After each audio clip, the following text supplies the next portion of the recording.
जय हिंद साथियों। मध्य रात्रि में वीडियो शूट कर रहा हूँ और ज़रूरत हो तो वीडियो को पूरा देखिएगा, क्योंकि ये वीडियो होने वाला है एक 30 घंटे का कोर्स है, जिसको पूरा करने के बाद आपको एक सर्टिफिकेट प्राप्त होगा दिल्ली विश्वविद्यालय के एक कॉलेज से।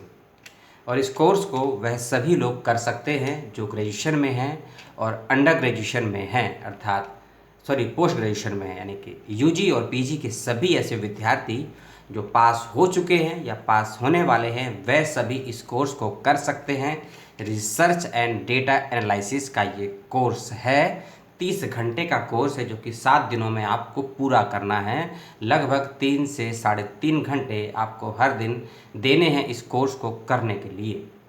अब बात करते हैं अगली चीज़ों की कि वीडियो अच्छा और नहीं अच्छा लगना दोनों आपके दृष्टिकोण पर और आपके विषय की रुचि पर निर्भर करता है, क्योंकि मैं आपको आपकी रुचि को नहीं जगाना चाहता हूं, क्योंकि आपकी जो रुचि है वे वही रहेगी। मेरा काम है आपको सूचनाएं देना, और सूचना यदि आपको आपके विषय के अकॉर्डिंग लगेंगी तो आप वीडियो को पूरा स्वतः ही देखेंगे और जानकारियाँ अच्छी और लॉजिक के साथ लगेंगी तो वीडियो को शेयर भी करेंगे, चैनल को सब्सक्राइब भी करेंगे। ए 30 hours online certificate course research and data analysis. Bilingual तो मैं नहीं कह सकता इस कोर्स को कि बाइलिंगुअल होने वाला है, क्योंकि रिसर्च की और ख़ासकर डेटा एनालिसिस की जैसी बात आती है तभी हमको एक्सेल भी याद आता है, हमको SPSS भी याद आता है, हमको स्टैटिक्स भी याद आता है और हमको क्वांटिटेटिव एंड क्वालिटेटिव रिसर्च भी याद आती है। और जैसे ही मैं या कोई भी विद्वान इस तरह की टर्मिनोलॉजी का शब्दों का प्रयोग करता है, नॉर्मल सी बात है, रिसर्च के डिज़ाइन में हम जाते हैं, रिसर्च की क्रोनोलॉजी में हम जाते हैं, अमित शाह वाली क्रोनोलॉजी नहीं। एक कालक्रम रिसर्च के पैटर्न का आपको वह सिखाया जाएगा, वह बतलाया जाएगा। नाम मात्र की आपसे फीस भी ली जाएगी। ध्यान रखिएगा, क्योंकि इस कोर्स को करने के लिए बड़े बड़े रिसर्चर कई हज़ारों रुपए और कई 10 से 15 20 दिन देने को तैयार होते हैं। और जो टीचर्स लोग हैं वे छुट्टियां लेकर सरकार से, अगर टीचिंग जॉब में हैं तो इस कोर्स को अटेंड करने के लिए जाते हैं। लेकिन आपको ये कोर्स इन छुट्टियों के दौरान प्राप्त होने वाला है। इसकी डेट है 15 जून से लेकर 21 जून के मध्य में, अर्थात इन 7 दिनों में आपको ये कोर्स दिल्ली विश्वविद्यालय के एक महाविद्यालय के अंतर्गत होने वाला है। इस बात का ध्यान रखिए। उन सभी को सर्टिफिकेट प्राप्त होगा जो 7 दिन का कोर्स अटेंड करेंगे और साथ में फीडबैक भी जमा करेंगे, उन सभी को सर्टिफिकेट मिलेगा। अब मैं थोड़े से वीडियो के अंदर डिस्क्रिप्शन बॉक्स में मैं आपको एक लिंक प्रोवाइड करवाऊंगा जो कि PDF फाइल का लिंक होगा। यह लिंक आपको दिल्ली विश्वविद्यालय की ऑफिशियल वेबसाइट पर भी मिल जाएगा जब आप सर्च करेंगे, लेकिन आपकी सुविधा के लिए लिंक मैंने डिस्क्रिप्शन बॉक्स में दे दिया है। जो बातें छूट जाएंगी वीडियोज़ में या जो बातें आपको स्पष्ट नहीं हो तो मुझसे कमेंट करके पूछ सकते हैं। उसके बाद भी यदि सवाल का जवाब ना मिले तो जो PDF का लिंक मैंने दिया है सभी जानकारियाँ उसमें डिटेल में दी हुई हैं, बस थोड़ी सी इंग्लिश में दी हुई हैं। इस बात का ध्यान रखिएगा। अब मैं थोड़े से इसके प्रोग्राम की बात कर लेता हूँ कि इस वर्कशॉप या वेबिनार तो मैं नहीं कहूँगा, इस ऑनलाइन कोर्स में क्या क्या प्राप्त होने वाला है और किस प्रकार से अपने इन 7 दिनों के कार्य को आप पूरा करेंगे। सबसे पहले आपको रिसर्च का बेसिक समझाया जाएगा कि रिसर्च इन्वेंशन में क्या डिफरेंट होते हैं, क्या बिटवीन द लाइन होते हैं, क्या विदाउट द लाइन होते हैं, क्या विथ लाइन होते हैं, क्या क्या उसमें पॉइंट्स होते हैं, उन सब को समझाया जाएगा। अर्थात इंट्रोडक्शन टू द रिसर्च आपको समझने को मिलेगा और जानने को मिलेगा। और 2 पॉइंट आपको और मिलेंगे, need of the research and process of the research. Research की क्या ज़रूरत है और उस ज़रूरत को पूरा करने की क्या प्रक्रिया होती है, क्या स्टेप टू स्टेप होते हैं वहाँ तक चलकर पहुँचने के लिए, क्या कोई शॉर्टकट भी होता है, इसकी समझ भी आपको इस कोर्स में प्रदान की जाएगी। और साथ ही साथ किसी भी टॉपिक पर या किसी भी समस्या पर, किसी भी विषय पर का चयन हम कैसे करते हैं, किन तकनीकों का, किन टूल्स का प्रयोग करते हैं, उन टूल्स, उन तकनीक, उन तरीकों की समझ भी आपको इंट्रोडक्शन टू द रिसर्च वाले सेशन में डे 1 में दी जाएगी। इस बात का भी ध्यान रखिएगा और अटेंड करिएगा। अगला स्टेज आप पढ़ेंगे इसी वर्कशॉप में, इसी सर्टिफिकेट कोर्स में, वह होगा review of the literature. Research का जो व्यक्ति या जो भी शोधार्थी, चाहे वो ग्रेजुएशन का हो, पोस्ट ग्रेजुएशन का हो, मास्टर्स के पार का हो, रिसर्च का हो, अगर वह विद्यार्थी इस पोर्शन, इस पार्ट को क्लियर कर लेता है, 100% समझ लेता, तो समझ लिए कि 40% रिसर्च वह कर चुका होता है।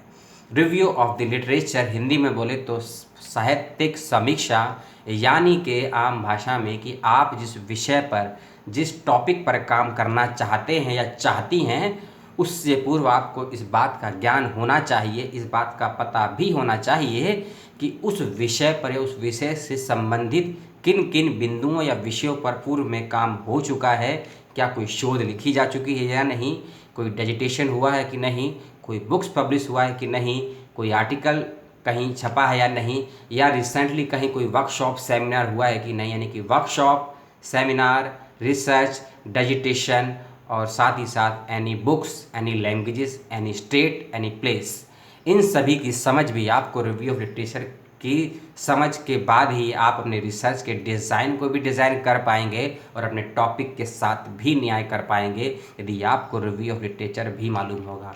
और एक बात मैं बता दूं बीच में, ये वीडियो उन सभी के लिए काम का होने वाला है जो लोग रिसर्च में जाना चाहते हैं, रिसर्च करना चाहते हैं, क्योंकि रिसर्च में ज्वाइनिंग के लिए इंटरव्यू के दौरान आपको रिसर्च प्रपोजल सबमिट करना पड़ता है। तो मैं जो बोल रहा हूँ वह सभी पॉइंट टू पॉइंट में बताऊंगा कि क्या वाइवा से पूर्व के सिनॉप्सिस में क्या पॉइंट होते हैं, उसको आप भी नोट करते रहिए और यदि चाहें तो आप भी इस वर्कशॉप को अटेंड कर सकते हैं। तीसरा पॉइंट आएगा इस वर्कशॉप में जो आपको सीखने को, समझने को मिलेगा, वह है रिसर्च डिज़ाइन, यानी कि क्या प्रारूप होने वाला है, कौन से ऐसे स्टेप के माध्यम से चलकर अपने सिनॉप्सिस का, अपने प्रपोजल, क्षमा कीजिएगा, अपने सिनॉप्सिस का, अपने प्रपोजल का, यानी कि संभावित शोध पत्र का, यानी जिस विषय पर आप काम करना चाहते हैं वह किस तरीके से करेंगे, किन प्रक्रियाओं से, किस प्रोसेस से होकर करेंगे, क्या क्या उसके स्टेप रहेंगे वन बाय वन, उसकी समझ आपको रिसर्च डिज़ाइन में मिलेगी। डे 3 में इस बात का ध्यान रखिएगा। अगला स्टेप है आपका डेटास का। जी हाँ, डेटा का अगला स्टेप है आपको ये समझाया जाएगा, बतलाया भी जाएगा कि जो हम जिस विषय पर रिसर्च करना चाहते हैं उसके लिए हमको डेटा कहाँ से मिलेगा, कहाँ से हमको प्राइमरी और सेकेंडरी सोर्सेज मिलेंगे, उससे प्राप्त करने से पहले का स्टेप है रिसर्च के लिए डेटा, कि कौन कौन से डेटा आपके प्राइमरी होंगे, कौन कौन से डेटा आपके सेकेंडरी होंगे, कौन कौन से डेटा प्राइमरी या सेकेंडरी के बीच में, थर्ड तो मैं नहीं कहूँगा, लेकिन कौन कौन से ऐसे डेटा है जो पर्सनल होंगे। तो डेटा की समझ और उससे पहले डेटा को कैटेगराइज करने की समझ आपको इस डेटा वाले सेक्शन में प्राप्त होगी, जो आपको इस certificate course with workshop with programme with कोई भी कोर्स का नाम ले लीजिए उसमें प्रदान की जाएगी। और इसमें साथ ही साथ आपको डेटास के कई पार्ट्स, कई प्रकार भी बतलाए जाएंगे। फॉर द एग्ज़ाम्पल, आपकी पर्सनल डायरी, आपकी पर्सनल रिपोर्ट, किसी का पब्लिश कोई आर्टिकल, किसी की सुनाई कोई स्पीच, कोई लेक्चर, ये सभी डेटा के पार्ट होते हैं, प्राइमरी या सेकेंडरी सोर्सेज होते हैं या नहीं होते हैं, इसकी समझ आपको वर्कशॉप में मिलेंगी, लेकिन ये डेटा होते हैं, स्रोत होते हैं, इस बात का ध्यान रखिए। इसी वर्कशॉप में आपको 2 सॉफ्टवेयर के माध्यम से अपने डेटा को एनालाइज करना सिखाया जाएगा, यानी कि डेटा को कैसे अलग करते हैं और डेटा का कैसे हम औसत या एवरेज एक परिणाम या एक रिजल्ट निकाल सकते हैं। उसके लिए आपको IBM कंपनी का SPSS सॉफ्टवेयर के माध्यम से और स्टैटिस्टिक्स के सहयोग से, सांख्यिकी गणनांक के सहयोग से आपको कैसे निकाला जा सकता है। इस सॉफ्टवेयर को यदि कोई भी व्यक्ति सीख लेता है, ग्रेजुएशन का हो, पोस्ट ग्रेजुएशन का हो या रिसर्च का हो, किसी भी फील्ड के डेटा को, किसी भी लैंग्वेज के डेटास को एनालाइज कर सकता है एंड उसका 100% तो मैं नहीं कहूँगा, लेकिन 90 to 80% result as a correct निकाल सकता है यदि SPSS की समझ या आपको उसकी जानकारी है। तो आपको इस वर्कशॉप में वह भी सिखाया जाएगा। अगला जो स्टेप होगा इस वर्कशॉप में, वह आपको सिखाया जाएगा डिस्क्रिप्शन ऑफ स्टैटिस्टिक्स, यानी कि सांख्यिकी के माध्यम से। और ये जो खासकर ये स्टैटिस्टिक्स में शब्द यूज़ कर रहा हूँ, ये रिसर्च में उन सभी विद्यार्थियों के लिए काम आने वाला है जो एजुकेशन से हैं, यानी कि शिक्षा से हैं, अडल्ट एजुकेशन से हैं, सोशल वर्क से हैं और केमिस्ट्री से हैं, सोशल वर्क से हैं और फील्ड वर्क का जो काम करना चाहते हैं उससे हैं, ज्योग्राफी पे जो काम करना चाहते हैं, बॉटनी पे जो काम करना चाहते हैं, एनवायरमेंटल स्टडीज़ पे जो काम करना चाहते हैं, अर्थ साइंस पे जो काम करना चाहते हैं, यानी कि ऐसे वह सभी सब्जेक्ट्स, वह सभी विषय जिसका काम फील्ड वर्क से संबंधित है, आसपास के वातावरण के दिखने योग्य बाहरी, यानी कि जो आपको दिखता है आंखों से, उस प्रकार का सभी रिसर्च वर्क का अध्ययन और उन सब का एनालिटिक, डिस्क्रिप्टिव, एनालिटिकल और उसका एनालाइज करना इस वर्कशॉप में सिखाया जाएगा। लेकिन उससे पहले यदि आपको स्टैटिक्स की समझ है तो आप विषयों को अच्छे से समझ पाएंगे और SPSS के साथ आप डिस्क्रिप्टिव स्टैटिक्स को भी समझ पाएंगे। इस बात का ध्यान रखिएगा। इसी वर्कशॉप में आपको एक चीज़ और सिखाई जाएगी कि रिसर्च का पब्लिकेशन, जो कि बहुत महत्वपूर्ण पार्ट है, क्योंकि हिंदी के एक बहुत बड़े आलोचक, इतिहासकार भी रहे हैं, साहित्यकार आचार्य रामचंद्र शुक्ल। वह जब अपने समय में मास्टर्स कर रहे थे तो उन्होंने एक संपादित ग्रंथ या पुस्तक लिखी थी और आज के समय में वह हिंदी साहित्य के इतिहास के नाम से पब्लिश है। UPSC हो, UG हो, PG हो, रिसर्च में सभी उस बच्चों को पढ़ने का महत्व देते हैं और लोगों ने उससे नेट JRF भी निकाला है और बहुत अच्छी किताब मानी जाती है। तो उन्होंने वह पुस्तक MA के दौरान लिखी थी, अपना एक प्रोजेक्ट, एक छोटा सा कार्य किया था। तो उसी प्रकार आप भी यदि अपने ग्रेजुएशन के स्तर पर, मास्टर्स के स्तर पर या MPhil या PhD के स्तर पर कोई ऐसा कार्य करते हैं, कोई ऐसा आर्टिकल लिखते हैं, कोई ऐसी बुक पब्लिश करते हैं, बुक के लिए कुछ लेख वगैरह लिखते हैं, तो उन सभी चीज़ों को कैसे आप एक किताब के फॉर्म में पब्लिश करवा सकते हैं। रिसर्च और डिजिटेशन एंड बुक्स तीनों में क्या डिफरेंट होता है वह भी आपको इस वर्कशॉप में बताया जाएगा। ध्यान रखिएगा, रिसर्च अलग चीज़ होता है, डिजिटेशन अलग होता है और बुक पब्लिश फॉर्म में जब वह आती है तो अलग होते हैं। तीनों में क्या बिटवीन दी लाइन छोटे छोटे माइक्रो लेवल के डिफरेंस होते हैं, वह सभी आपको इस रिसर्च पब्लिकेशन वाले सेक्शन में समझाया जाएगा और बतलाया जाएगा। मैंने आपको इतनी सारी जो जानकारियाँ दी और इस बात का याद रखिए कि ये जो पूरी वर्कशॉप चलेगी, लगभग इसमें आपको असिस्टेंट से लेकर प्रोफेसर स्तर के टीचर्स आपको पढ़ाएंगे और वह सभी कॉमर्स से होंगे, इकोनॉमिक्स से होंगे, स्टैटिक्स से होंगे और फाइनेंशियल स्टैटिक्स से होंगे, सोशल वर्क की फील्ड के होंगे। लगभग आपको 8 से 12 टीचरों के माध्यम से इस सर्टिफिकेट कोर्स को पूरा करवाया जाएगा और आपको बहुत कुछ सीखने को मिलेगा।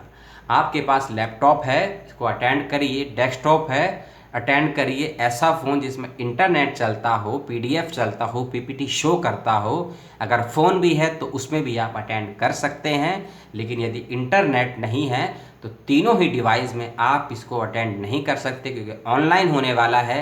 स्कूल कॉलेज सभी देश के बंद हैं लगभग, तो आपको फ़ोन पे, लैपटॉप या PC के माध्यम पर ही इसको अटेंड करना होगा। वीडियो को आपने देखा, जो भी जानकारी मैंने दी कितनी सही कितनी गलत, आपके कमेंट, आपके व्यू मुझे बताएंगे। इस वेबिनार, इस 7 दिवसीय कोर्स को अटेंड करिए। जो PDF का लिंक मैंने दिया है उसी PDF के लिंक में आपको रजिस्ट्रेशन का लिंक मिलेगा। कितनी फ़ीस जमा करनी है इस कोर्स के लिए तो वह भी मिलेंगी।